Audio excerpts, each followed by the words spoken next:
नमस्कार। आज का उपनिषद है जाबाल दर्शनोपनिषद। इस उपनिषद से पहले आत्मोपनिषद के बारे में मैं वर्णन कर चुका हूँ, जिसमें बताया गया है कि आत्मा ही सर्वश्रेष्ठ पूजा है। बाहरी पूजाओं से सबसे बड़ी पूजा आत्मा ही है।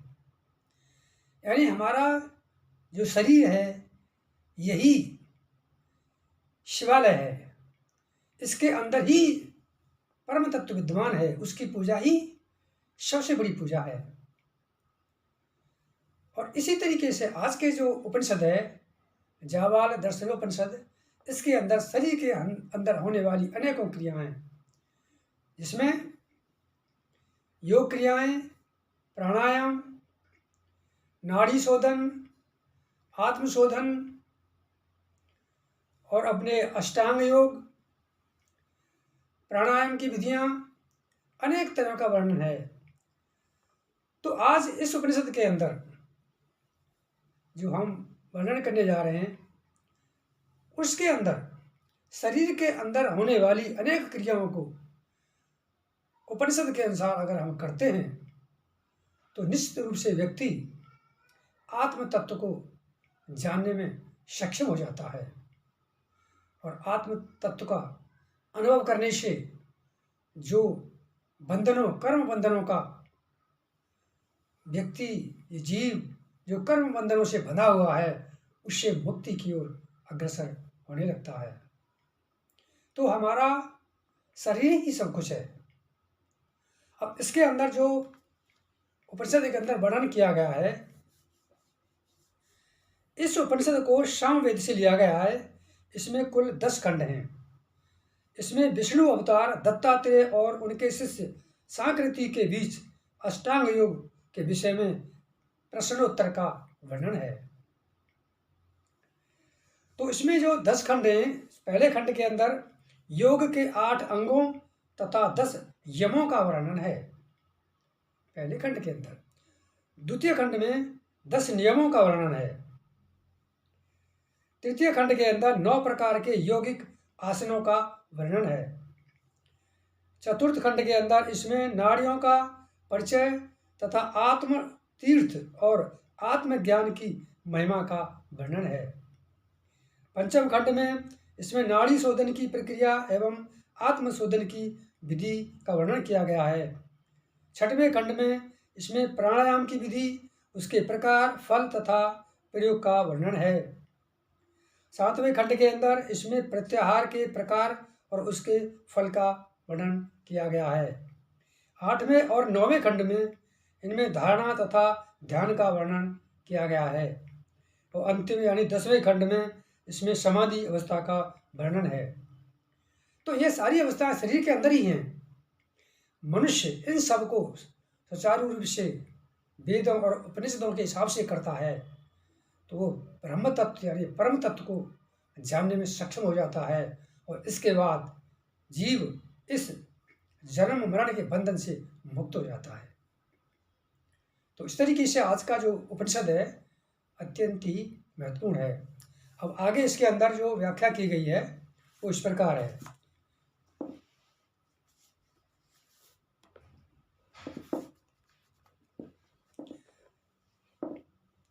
प्रथम खंड में 8 अंगों तथा 10 यमों का वर्णन किया गया है।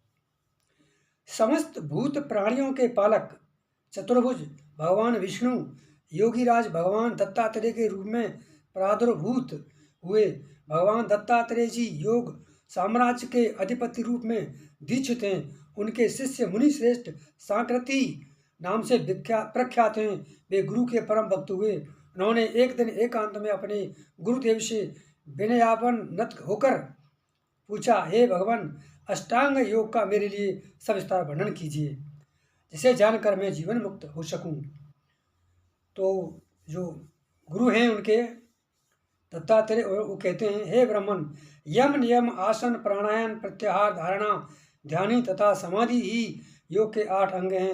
इनमें यम के 10 भेद बताए गए हैं। वे इस प्रकार हैं: अहिंसा, सत्य, अस्तेय, ब्रह्मचर्य, दया, क्षमा, सरलता, धृति, मिताहार एवं बाह्य अभ्यंतर की पवित्रता। आगे के जो मंत्र है उसमें बताया है, हे तपोधन, वेद में वर्णित विधि के अतिरिक्त मन, वाणी एवं शरीर के द्वारा यदि किसी को किसी भी तरह से पीड़ित किया जाता है अथवा उससे प्राणों को शरीर से अलग कर दिया जाता है तो वही वास्तविक हिंसा कही गई है। इससे भिन्न और कोई हिंसा नहीं है। हे मुने, ये भाव रखना चाहिए कि आत्म तत्व सर्वत्र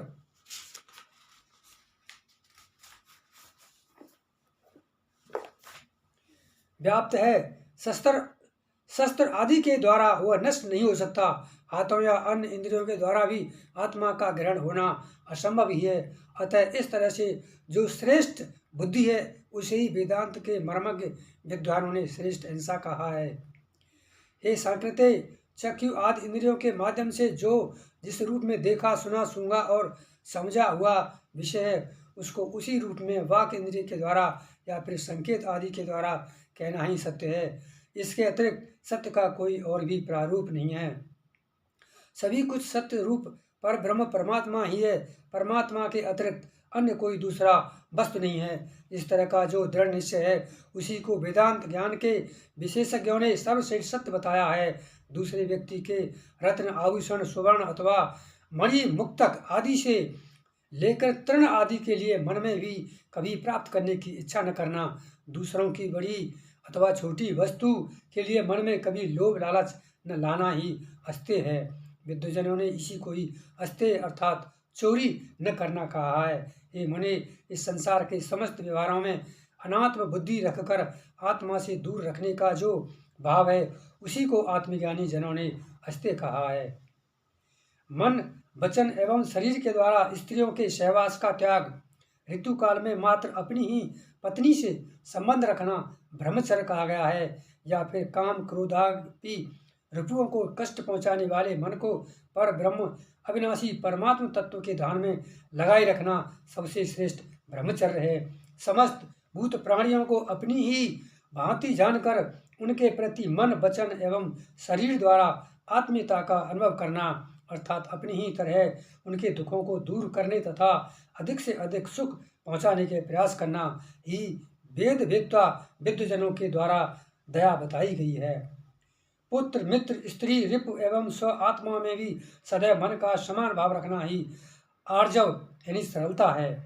ये श्रेष्ठ मुनि, रिपुओं के द्वारा मन, वचन एवं शरीर से कष्ट दिए जाने पर भी बुद्धि में थोड़ा भी क्षोभ न हो आने देना ही क्षमा कहलाता है। वेद ज्ञान से ही संपूर्ण जगत मोक्ष को प्राप्त होता है और अन्य किसी भी कारणों से नहीं। ऐसा जो दृढ़ संकल्प है उसी को ही वेदज्ञों ने धृत की उपाधि प्रदान की है। या फिर मैं आत्मा हूँ, आत्मा से पृथक दूसरा और कुछ भी नहीं हूँ। इस प्रकार से कभी भी विचलित न होने वाली बुद्धि ही श्रेष्ठ उत्तम धृति है।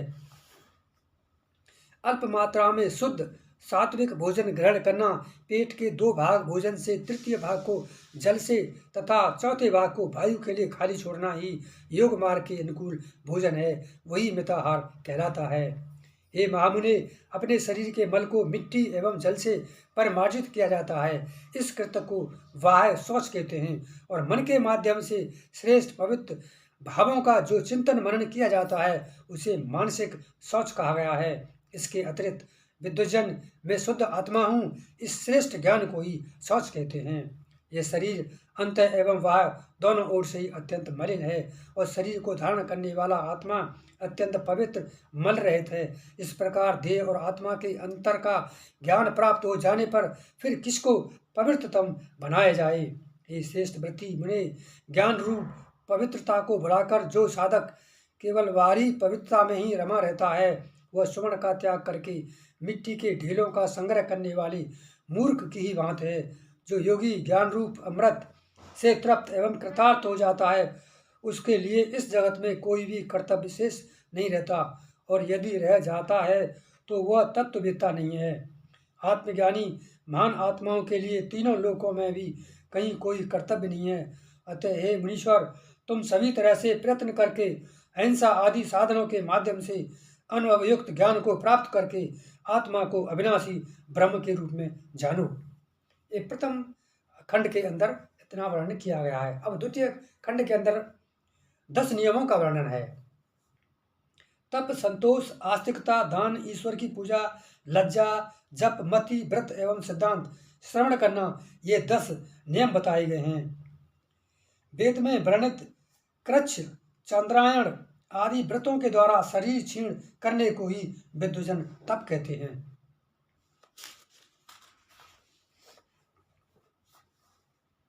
मोक्ष क्या है और आत्मा कैसे तथा किस कारण से संसार बंधन को प्राप्त हुआ है, इन सभी बातों के विचार को ही तत्वज्ञानी जन तप कहते हैं। देव इच्छा से जो भी कुछ प्राप्त हो जाए उतने ही मात्र से ही हृदय में जो प्रसन्नता सदैव बनी रहती है, ज्ञानी जन उसी को संतोष मानते हैं अथवा सर्वत्र अनासक्त रहकर ब्रह्मा आदि देवताओं के लोक तक के सुखों से विरक्त होने के कारण मन में जो प्रसन्नता बनी रहती है, महान पुरुष उसी को श्रेष्ठ संतोष मानते हैं। वेदों एवं स्मृति ग्रंथों में कहे हुए धर्म में दृढ़ आत्मविश्वास होने को ही आस्तिकता कहते हैं। न्यायोपार्जित जो धन संकटग्रस्त क्लेश आदि से पीड़ित वेदज्ञ पुरुषों अथवा श्रेष्ठ आचरण वालों को श्रद्धापूर्वक दिया जाता है, उसी धन को मैं दान की श्रेणी में मानता हूँ। राम आदि विकारों से मुक्त हृदय, राग आदि विकारों से मुक्त हृदय, असत्य भाषण आदि दोषों से परे वाणी एवं हिंसा आदि दोषों से मुक्त श्रेष्ठ भगवत प्रीत्यर्थ कर्म ही ईश्वर पूजन है। यह सत्य ज्ञान स्वरूप अनंत सर्वोत्कृष्ट एवं नित्य है। अविचल एवं परमानंद स्वरूप यही अंतर्यामी आत्मा है। इस सिद्धांत को बारंबार श्रवण कर उसके अनुकूल विश्वास करना ही सिद्धांत श्रवण है। वैदिक एवं लौकिक भागों में जो निंदित कार्य कहे गए हैं उनको करने में जो स्वभावत संकोच होता है उसे ही लज्जा के रूप में जाना जाता है। गुरुजनों के द्वारा अनुमति मिल जाने पर भी वेद के विरुद्ध मार्ग का अवलंबन न प्राप्त कर वेदोक्त विधि से मंत्रों का बारंबार उच्चारण करना ही जप कहा गया है। वेद, कल्पसूत, धर्मशास्त्र, पुराण एवं इतिहास आदि में मन की वृत्तियों को लगाए रखना मेरे विचार से जप है। जप के 2 प्रकार कहे गए हैं, प्रथम वाचिक जप और द्वितीय मानसिक जप। उच्च अर्थात ऊंचे स्वर से किए जाने वाले जप की अपेक्षा उपांशु यानी धीमे स्वर में अर्थात फुसफुसाकर किया गया जप सहस्र गुना श्रेष्ठ कहा गया है।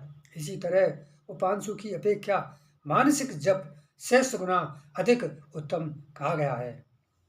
तो ये द्वितीय खंड के अंदर वर्णन है। अब तृतीय खंड के अंदर 9 प्रकार के यौगिक आसनों का इसमें वर्णन किया गया है। हे मुनि श्रेष्ठ, आसन 9 प्रकार के कहे गए हैं। स्वस्तिक आसन, गोमुख आसन, पद्मासन, वीरासन, सिंहासन, मुक्तासन, भद्रासन, मयूरासन तथा सुखासन।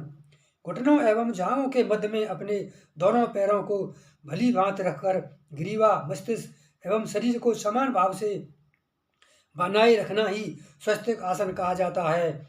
इस आसन का प्रतिदिन अभ्यास करने का प्रयास करना चाहिए। दाहिने पैर के टखने को बाईं ओर के पीछे भाग तथा बाएं पैर के टखने को दाहिनी ओर के पीछे भाग तक ले जाएं। इसी को गौमुख आसन कहते हैं। हे विप्र, दोनों पैरों को दोनों जांघों पर रखकर उनके अंगूठों को दोनों हाथों से पीठ के पृष्ठभाग से पकड़ लें। इसी को पद्मासन कहा जाता है। यह आसन सभी तरह के रोगों का भय हटाने वाला है। बाएं पैर को दाहिनी जांघ के ऊपर रखें तथा शरीर को सीधा करके बैठें, यही वीरासन है। दोनों टखनों को अंडकोश के नीचे सीवनी के दोनों पार्श्वों में ले जाकर उन्हें इस तरह से रखें कि बाएं टखने से सीवनी का दक्षिणी पार्श्व और दक्षिण टखने से सीवनी का बायां पार्श्व सटा रहे। तदनंतर दोनों हाथों को घुटनों पर रखकर अंगुलियों को फैला दें। मुंह खोलकर एकाग्र चित्त हो घ्राणेन्द्रिय के अग्रभाग पर दृष्टि स्थिर रखें, यही सिंहासन है। दोनों टखनों को अंडकोश के नीचे सीवनी के दोनों पार्श्व भागों में लगाकर रखें तथा दोनों हाथों से पार्श्व भाग एवं पैरों को दृढ़ता पूर्वक बांध करके एकाग्रता पूर्वक बैठें। इस स्थिति को भद्रासन कहते हैं। यह समस्त विषय युक्त रोगों का शमन करने वाला है।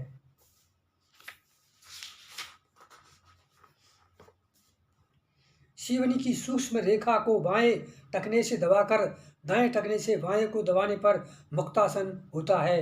हे मुने, जननेंद्रिय के ऊपर बाएं टखने को रखें तथा उसके ऊपर दायां टखना रखें, यह स्थिति भी मुक्तासन कहलाती है।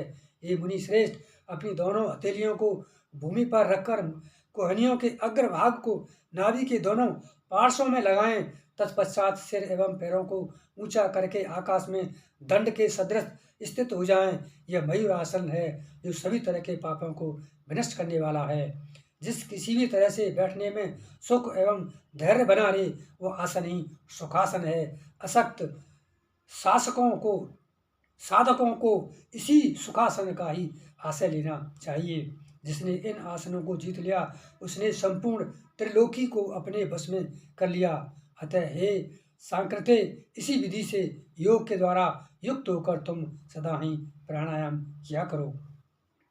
आगे जो चौथा खंड है, उसके अंदर नाड़ी परिचय, आत्मतीर्थ और आत्म ज्ञान की महिमा का वर्णन किया गया है। हे सांकृत्य, ये मानव शरीर अपने हाथ की माप से 96 अंगुल का होता है। इस शरीर के मध्य भाग में अग्नि का स्थान निहित है। उसका वर्णन तपाए हुए स्वर्ण के सदृश कहा गया है। उसकी त्रिकोण आकृति है। यह हमने यथार्थ बात ही तुमसे बताई है। गुदा भाग से 2 अंगुल ऊर्ध्व की ओर तथा लिंग से 2 अंगुल नीचे की ओर जो स्थान है, उसे ही मनुष्य देह का मध्य भाग समझना चाहिए। वही मूलाधार है। पर हे मुनिश्रेष्ठ, इस स्थान से 9 अंगुल ऊर्ध्व में कंद स्थान है। उस कंद की लंबाई चौड़ाई 4-4 अंगुल की है तथा उसकी आकृति मुर्गी के अंडे की भांति है। वो ऊपर से चमड़े आदि के द्वारा सुसज्जित है। ये मुनि पुंगव, उस कंद स्थान के मध्य भाग में नाभि केंद्र है, ऐसा योग विज्ञानियों ने कहा है। कंद के बीच में जो नाड़ी स्थित है, उस सुषुम्ना के नाम से उल्लेख किया गया है। उस कंद के चारों तरफ 72,000 नाड़ियों का समूह स्थित है। उनमें सुषुम्ना, पिंगला, ईड़ा, सरस्वती, वरुणा, पूषा, यशविनी, हस्तिजिह्वा, अलम्बुसा, कुहू, विश्वधरा, पयस्विनी, शंखनी, गांधारी, ये 14 नाड़ियाँ प्रमुख मानी गई हैं। इन 14 नाड़ियों में भी प्रथम 3 ही सबसे प्रमुख हैं। इन तीनों में भी एक ही नाड़ी सुषुम्ना सर्वश्रेष्ठ मानी गई है। शास्त्रज्ञों ने इसे ब्रह्म नाड़ी के नाम से भी संबोधित किया है। पीठ के मध्य में जो बीड़ा दंड मेरुदंड नाम से प्रसिद्ध है, वही हड्डियों का समुच्चय है। इससे होकर सुषुम्ना नाड़ी मस्तिष्क तक पहुँचती है। ये मुनीश्वर, नाभि कंद से 2 अंगुल नीचे कुंडलिनी स्थित है। इसको अष्ट प्रकृति रूपा पृथ्वी, जल, तेज, वायु, आकाश, मन, बुद्धि और अहंकार युक्त कहा गया है। वो वायु, चेष्टा, जल और अन्न आदि का अवरोध करके सदैव नाभि कंद के पार्श्वों को चारों ओर से आच्छादित करके विद्यमान रहती है। हे मुने, ये अपने मुख से ब्रह्मरंध्र के मुख को ढक कर रखती है। सुषुम्ना के बाएं भाग में ईड़ा और दाहिने भाग में पिंगला स्थित है। सरस्वती और कुहू सुषुम्ना के दोनों पार्श्वों में स्थित है। ईड़ा के पृष्ठ भाग में गांधारी तथा पूर्व भाग में हस्तजिह्वा प्रतिष्ठित है। पिंगला के पृष्ठ भाग में पूषा और पूर्व भाग में यशस्विनी स्थित है। कुहू और हस्तजिह्वा के मध्य विश्वधरी नाड़ी विद्यमान है। यशस्विनी और कुहू के मध्य भाग में वरुणा नाड़ी स्थित है। पयस्विनी नाड़ी की स्थिति पूषा और सरस्वती के बीच में कही गई है। शंखिनी का स्थान गांधारी और सरस्वती के बीच में है। अलम्बुसा नाभि कंद के मध्य भाग से होती हुई गुदा तक व्याप्त है। सुषुम्ना का द्वितीय नाम राका है। उसके पूर्वी क्षेत्र में कुहू नाम की नाड़ी है। यह नाड़ी ऊर्ध्व एवं अध दोनों ओर प्रतिष्ठित है। इसकी स्थिति दाहिनी नासिका तक कही गई है। ईड़ा नामक नाड़ी बाईं नासिका तक स्थित है। यशस्विनी नाड़ी बाएं पैर के अंगूठे तक व्याप्त है। पूषा पिंगला के पृष्ठभाग से होती हुई बाएं नेत्र तक पहुँचती है और पयस्विनी विद्वजनों द्वारा दाहिने कान तक फैली हुई बताई गई है।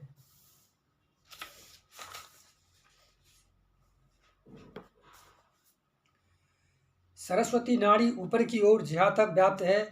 हस्तजिह्वा नाड़ी बाएं पैर के अंगूठे तक फैली है। शंखिनी नाम की नाड़ी बाएं कान तक स्थित है। वेदज्ञों के द्वारा गांधारी नाड़ी की स्थिति बाएं नृत्य तक व्याप्त बताई गई है। विश्वधरा की स्थिति नाभिकंद के बीच में कही गई है। प्राण, अपान, व्यान, समान, उदान, नाग, कूर्म, क्रकर, क्रकल, देवदत्त और धनंजय, ये 10 प्राणवायु बताए गए हैं। ये प्राण समस्त नस नाड़ियों में संचित होते हैं। इन 10 में प्राण आदि 5 वायु ही प्रमुख हैं। ये मुने, इन 5 में भी प्राण और अपान को ही सर्वाधिक महत्व प्रदान किया गया है। इनमें से प्राण नामक वायु नासिका एवं मुख के बीच में, नाभि के मध्य भाग में और हृदय में हमेशा निवास करता है। अपान वायु गुदा, लिंग, जांघों, घुटनों, समस्त उदर, कटी, नाभि तथा पिंडलियों में भी सदा स्थित रहता है। व्यान वायु दोनों कानों, दोनों चखियों, दोनों कंधों, दोनों टखनों, प्राण के स्थानों और कंठ में भी व्याप्त रहता है। उदान वायु की स्थिति दोनों हाथों एवं पैरों में समझनी चाहिए। समान वायु निसंदेह समस्त शरीर में फैलकर रहता है। नाग आदि 5 वायु त्वचा एवं अस्थि में निवास करते हैं। ये सांकृति उच्छ्वास अर्थात श्वास को अंदर की ओर खींचना, निश्वास अर्थात श्वास को बाहर निकालना तथा खांसना, ये तीनों कार्य प्राणवायु के द्वारा संपन्न होते हैं। मल मूत्र आदि कार्य का प्रत्याग अपान वायु के द्वारा होता है। ये मुनि पुंगव समान वायु संपूर्ण शरीर को सम अवस्था में बनाए रखता है। उदान वायु की ऊर्ध्व की ओर प्रस्थान करता है। वेदांत तत्व के विशेषज्ञ विद्वजनों का मानना है कि व्यान वायु ही ध्वनि का व्यंजक है। ये श्रेष्ठ मुनि ढकार, भमन आदि का कार्य नाग वायु के द्वारा पूर्ण होता है। इस संपूर्ण देह में सौंदर्य आदि का संपादन धनंजय वायु का कार्य कहा गया है। आँखों का खोलना एवं मूंदना आदि कूर्म नामक वायु की प्रेरणा से संपन्न होता है। क्रकर नामक वायु के द्वारा भूख प्यास की इच्छा होती है तथा तंद्रा आलस्य देवदत्त वायु का कार्य कहा गया है। हे मुनीश्वर, सुषुम्ना नाड़ी के अधिष्ठाता देव शिव और इड़ा के देवता विष्णु तथा पिंगला नाड़ी के देवता भगवान ब्रह्मा जी हैं। सरस्वती नाड़ी के देवता विराट हैं। पूषा नाड़ी के देवता पूषा नाम से युक्त आदित्य हैं। वरुणा के वायु देवता हैं। हस्तजिहा नाड़ी के देवता वरुण हैं।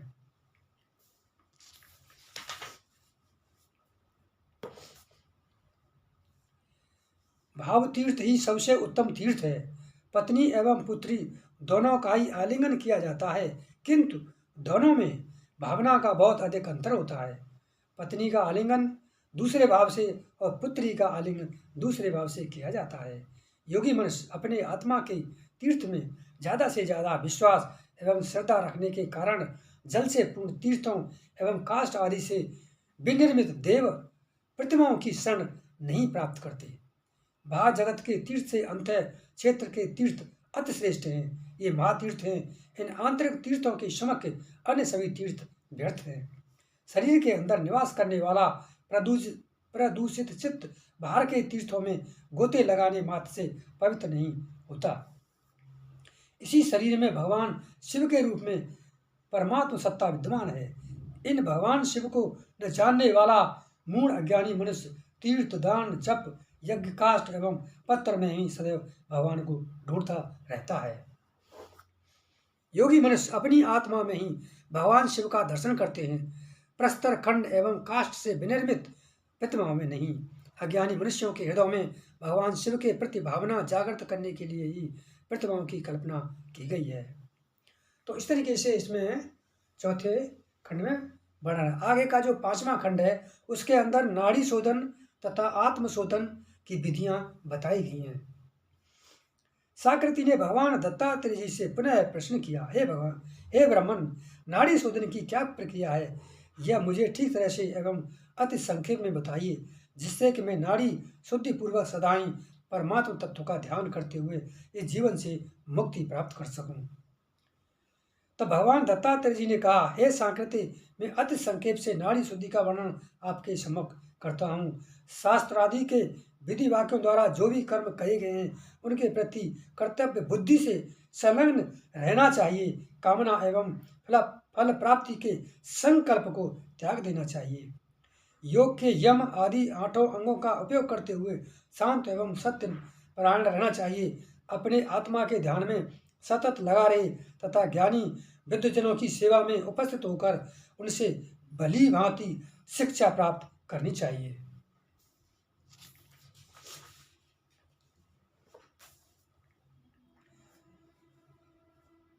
पर्वत शिखर, नदी तट, बिल्व वृक्ष के पास में एकांत वन अथवा अन्य किसी पवित्र एवं सुंदर प्रदेश में आश्रम का निर्माण कर चित्त को एकाग्र करके वहाँ निवास करें। तत्पश्चात वहाँ पूर्व या उत्तर की ओर मुँह करके किसी भी आसन से बैठें।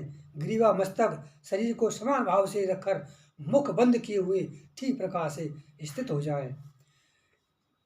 इड़ा नाड़ी के द्वारा अर्थात नासिका के वायु छिद्र से प्राणवायु को आकृष्ट करके उदर में ग्रहण कर लेना चाहिए और शरीर के बीच में प्रतिष्ठित जो अग्नि तत्व है उसी का चिंतन करते हुए ऐसा भाव करना चाहिए कि उस वायु का सानिध्य प्राप्त करके अग्निदेव ज्वालाओं के सहित मानो प्रज्वलित हो उठे हों। इसके पश्चात प्राण के बिंदु एवं नाद से संयुक्त होकर अग्निबीज का चिंतन करना चाहिए। इसके बाद श्रेष्ठ साधक पिंगला नाड़ी अर्थात नासिका के दक्षिण छिद्र के द्वारा प्राणवायु को विधिपूर्वक धीरे धीरे बहिर्गमन करे। फिर पिंगला नाड़ी के माध्यम से पहले ही भांति प्राणवायु को अपने अंदर धारण करके अग्नि बीज का चिंतन करना चाहिए। इसके बाद इड़ा नाड़ी के द्वारा फिर उसे धीरे धीरे बाहर निकाल देना चाहिए। इस तरह से इस प्रक्रिया द्वारा एकांत में लगातार 3-4 दिनों तक अथवा प्रतिदिन त्रिकाल समय की संध्याओं में 3-4 अथवा 6 बार यह क्रिया करनी चाहिए। अथवा इन सभी का परित्याग करके मात्र, अब इसका दूसरा जो रूप दिया है, अगर ऐसा इंसान नहीं कर पाता है तो उसका अलग क्या किया जाए। अथवा इन सभी का परित्याग करके मात्र आत्मा की शुद्धि का ही अनुष्ठान करना चाहिए। ये आत्मा सदैव पवित्र, नित्य, सुखरूप एवं स्वप्रकाशित है। अज्ञानता के कारण ही इसमें मलिनता प्रतीत होती है। ज्ञान होने पर यह सदैव विशुद्ध रूप से प्रकाशित होने लगता है। जो मनुष्य अज्ञान रूपी मल एवं कीचड़ को ज्ञान रूपी जल से धो डालता है वही मनुष्य परम पवित्र है। जो मनुष्य ज्ञान की उपेक्षा करके लौकिक कर्मों में आसक्त रहता है वह पवित्र नहीं है। आगे 6वीं खंड के अंदर प्राणायाम की विधि और उसके प्रकार तथा फल विनियोग का वर्णन है। अब उसमें बताते हैं, भगवान दत्तात्रेय जी ने कहा, हे सांकृते, अब मैं तुम्हारे लिए प्राणायाम का क्रमशः वर्णन करता हूँ। इस विधि का श्रद्धापूर्वक श्रवण करो। इन तीनों पूरक, कुंभक एवं रेचक के द्वारा जो प्राणों का संयम पूर्ण होता है उसे ही प्राणायाम कहा जाता बतलाया गया है। प्राण के 3 वर्ण अकार, उकार, मकार हैं।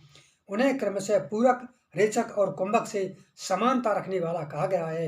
इन तीनों वर्णों के समूह को ही ओंकार बताया गया है।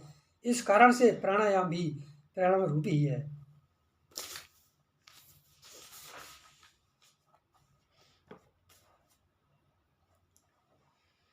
एक वर्ष तक लगातार प्राणायाम करने से साधक को अविनाशी ब्रह्म का साक्षात्कार हो जाता है।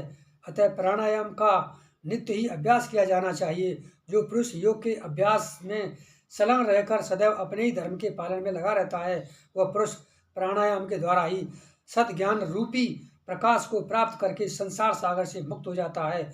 वायु को बाहर से खींचकर उदर के भीतर भरे जाने की प्रक्रिया को पूरा कहा गया है। जल से परिपूर्ण कुंभ की भांति वायु को उदर में स्थिर किए रहना ही कुंभ कहा जाता है और उसे फिर उदर से बाहर निकालने की क्रिया को रेचक कहा गया है। जिस प्राणायाम के करने से शरीर में पसीना आ जाए उसे सभी प्राणायाम में निम्न श्रेणी का माना गया है। यदि प्राणायाम करते समय शरीर कांपने लगे तो उसे मध्यम श्रेणी का प्राणायाम कहा गया है। और यदि प्राणायाम के समय में देह ऊर्ध्व की ओर उठता हुआ सा लगे तो उसे उत्तम कोटि का माना गया है।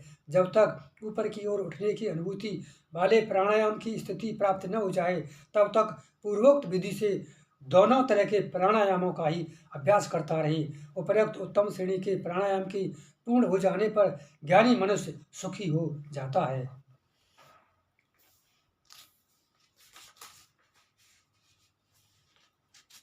आगे जो 7वां खंड है, 7वां खंड, इसमें प्रत्याहार के विविध प्रकार और फल का वर्णन किया गया है।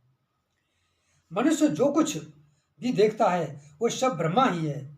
इस प्रकार समझते हुए ब्रह्म में चित्त को एकाग्र कर लेना ही प्रत्याहार है, ऐसा ब्रह्मवेत्ता कहते हैं। मनुष्य मृत्यु पर्यंत जो कुछ भी पवित्र अथवा अपवित्र कार्य करता है वो सभी कुछ परमात्मा को ही समर्पित कर देना चाहिए, यह भी प्रत्याहार कहा गया है। अथवा नित्य एवं काम्य सभी तरह के कर्मों को भगवान की सेवा प्रार्थना के भाव से करना चाहिए।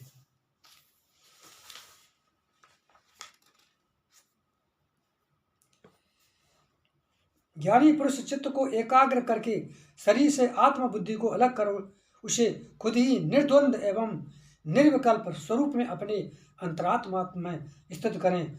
वेदांत तत्व के ज्ञाता विद्वानों ने इसी को ही वास्तविक प्रत्याहार कहा है। इस प्रकार प्रत्याहार का अभ्यास करने वाले मनुष्य के लिए कुछ भी अप्राप्त नहीं है। आठवें खंड के अंदर धारणा के भेद उपभेद का वर्णन किया गया है। अपने शरीर के अंदर जो आकाश तत्व स्थित है उसमें बाह्य आकाश की धारणा करनी चाहिए। इसी प्रकार प्राण में वायु तत्व की, जठरा नल में बाह्य अग्नि तत्व की, देहगत जल के अंश में बाह्य जल तत्व की एवं शरीर के पार्थिव भाग में ही संपूर्ण पृथ्वी की धारणा करनी चाहिए तथा हर एक तत्व की धारणा के समय क्रमशः हम, यम, रम, बम, लम इन बीज मंत्रों का उच्चारण करें। इस धारणा को सर्वोत्तम बताया है। ये पापों का विनाश करने वाली क्रिया है। पैर से लेकर घुटने तक का भाग पृथ्वी का अंश कहा गया है। घुटने से लेकर गुदा तक का भाग जल का अंश बतलाया गया है। गुदा भाग से ऊपर हृदय प्रदेश तक का क्षेत्र अग्नि अंश माना गया है। हृदय से ऊपर बाहों के मध्य भाग तक का वायु का अंश निश्चित किया गया है और मस्तिष्क का क्षेत्र आकाश तत्व का अंश कहा गया है। हे महाप्राज्ञ, पृथ्वी तत्व के अंश में ब्रह्मा जी का, जल तत्व के अंश में विष्णु जी का और अग्नि तत्व के अंश में महादेव जी का, वायु तत्व के अंश में ईश्वर का और आकाश तत्व के अंश में सदाशिव का चिंतन करना चाहिए। ज्ञानी मनुष्य अंतर्यामी पुरुष आत्मा में सभी पर शासन करने वाले बोधमय आनंद स्वरूप तथा कल्याणमय अविनाशी परमात्म तत्व की प्रत्येक दिन धारणा करे। इससे सभी तरह के पापों का शमन हो जाता है। आगे जो 9वां खंड है, यहाँ 2 प्रकार के ध्यान तथा उनका फल बताया जा रहा है। जो समस्त संसार रूपी रोग के एकमात्र औषध रूप ऊर्ध्व रेता विषम नेत्रों वाले योगी स्वरों के भी ईश्वर विश्व रूप एवं महेश्वर रूप है, उन रित एवं सत्य स्वरूप अविनाशी पर ब्रह्म परमात्मा का अपनी आत्मा के रूप में आदर पूर्वक ध्यान करें। अपनी बुद्धि में यह भावपूर्ण निष्ठा से प्रतिष्ठित करें कि वह अविनाशी परमात्मा स्वरूप पर ब्रह्म मैं ही हूँ।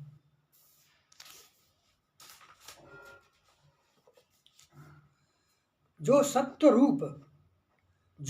रूप सर्वेश्वर ज्ञान में आनंद स्वरूप अनुपम अति निर्मल नित्य एवं आदि मध्य तथा अंत रहता है। स्थूल प्रपंच से वह सर्वथा परे है, आकाश से अलग, स्पर्श में आने वाली वायु से भी विलक्षण है, चक्षुओं से दृष्टिगोचर होने वाले अग्नि तत्व से भी हमेशा पृथक है, रस स्वरूप जल एवं गंधर्व स्वरूप पृथ्वी से भी सर्वथा विलक्षण है, जिसकी स्वयं पृथक के प्रमाणों के द्वारा जानकारी नहीं प्राप्त की जा सकती, जो अनुपम है, शरीर से अतीत है एवं ऐसे उस सत्य चित्त आनंदमय एवं अंत रहित पर ब्रह्म का अपनी आत्मा के रूप में चिंतन करे। बुद्धि के द्वारा यह निश्चित करे कि वह पर ब्रह्म परमात्मा मैं स्वयं ही हूँ। इस तरह से किया हुआ ध्यान मोक्ष प्रदान करने वाला होता है। इस प्रकार से ध्यान के अभ्यास में जो भी बुद्धिमान पुरुष लगा रहता है उसे वेदांत वर्णित